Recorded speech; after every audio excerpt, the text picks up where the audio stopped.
Dobrodošli u usporedivo bolji podcast by Compare.hr, prvi hrvatski 100% AI podcast. Danas imamo temu koja sigurno mnoge zanima, pogotovo ako razmišljaju o novom autu, poticaj za električna vozila u 2025.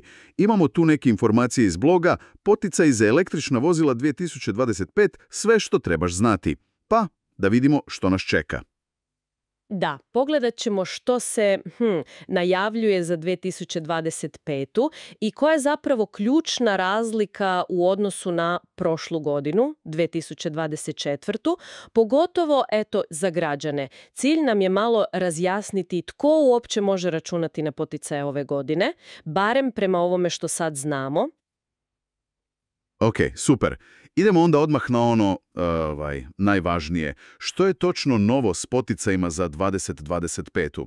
Nekako mi se čini da vijesti nisu baš sjajne za sve. Pa da, tako je.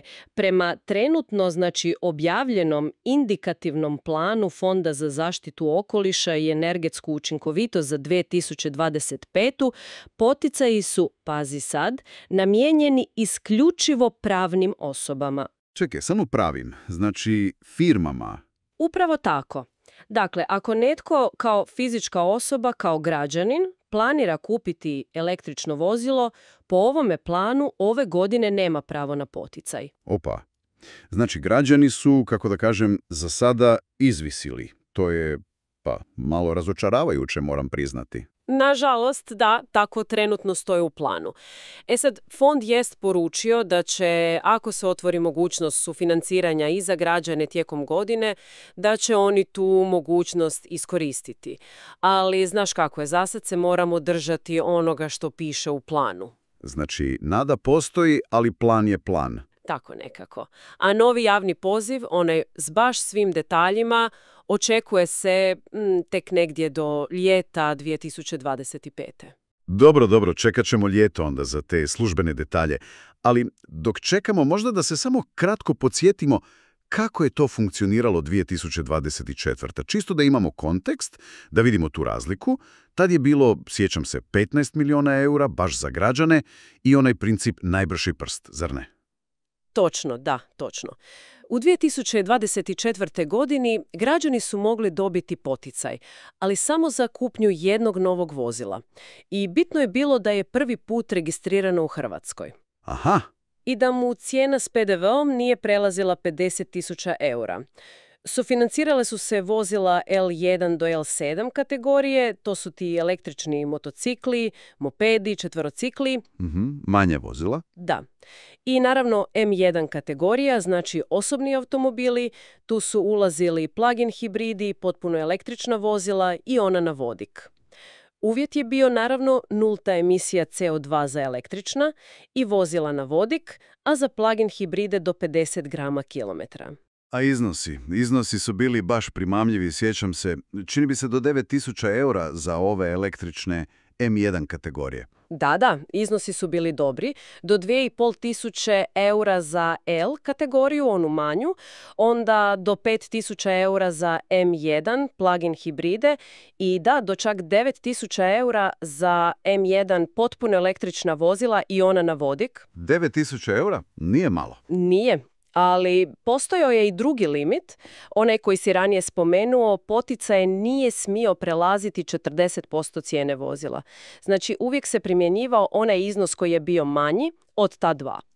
Kužim. Znači, ako je auto bio, recimo, jeftiniji, 20.000 eura, 40% je 8.000 eura, onda si dobio 8.000, a ne 9.000, iako je bio skroz električni M1.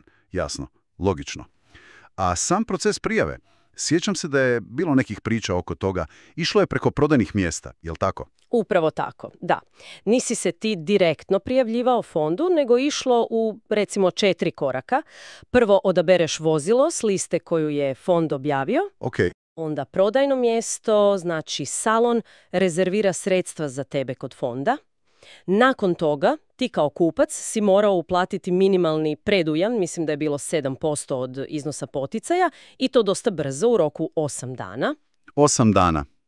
Da. I onda za kraj prodajno mjesto dostavlja dokaz o toj tvojoj uplati fondu i time se dovršava prijava.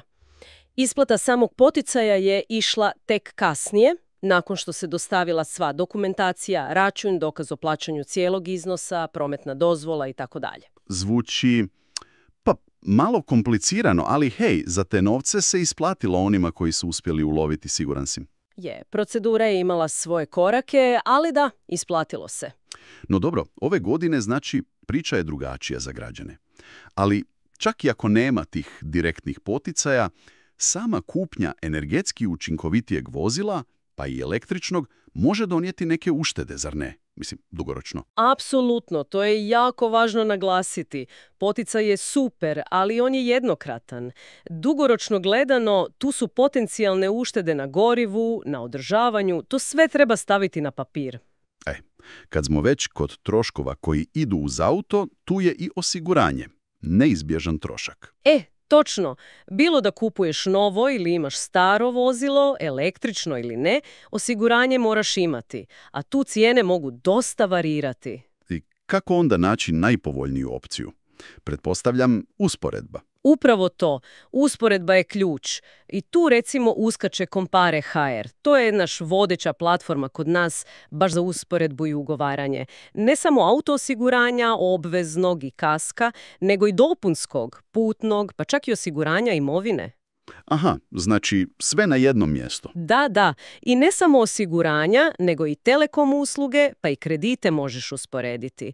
Stvarno u par klikova vidiš različite ponude, usporediš cijene, uvjete i možeš uštediti. Jako je jednostavno i brzo. To je odličan podsjetnik. Znači, usporedba ponuda je stvarno ključ za uštedu, bilo da se radi o osiguranju ili nečem drugom. A Compare to onda čini, jednostavnim. Baš tako. Dobro, ajmo onda polako zaokružiti ovu priču o poticajima za 2025. Ključna informacija za ponijeti je dakle da su prema ovom trenutnom indikativnom planu namijenjeni samo pravnim osobama. Pratit ćemo situaciju, vidjeti hoće li biti promjena do ljeta.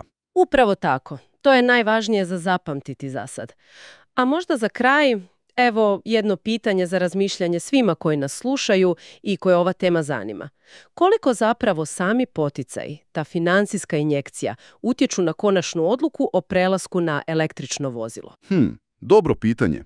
A koliko recimo drugi faktori, stvari poput, infrastrukture punionica, pa realnih dugoročnih troškova o kojima smo pričali, ili čak ona ekološka svijest. Koji faktori na kraju prevagnu kad početna cijena, zahvaljujući poticaju ili ne, možda i nije jedina ili glavna prepreka?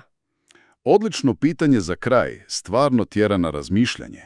A za sve usporedbe i potencijalne uštede, bilo da se radi o osiguranju, telekom paketima ili kreditima, rješenje je, kako smo čuli, Compare.hr. Posjetite stranicu ili ih kontaktirajte. Hvala svima na slušanju.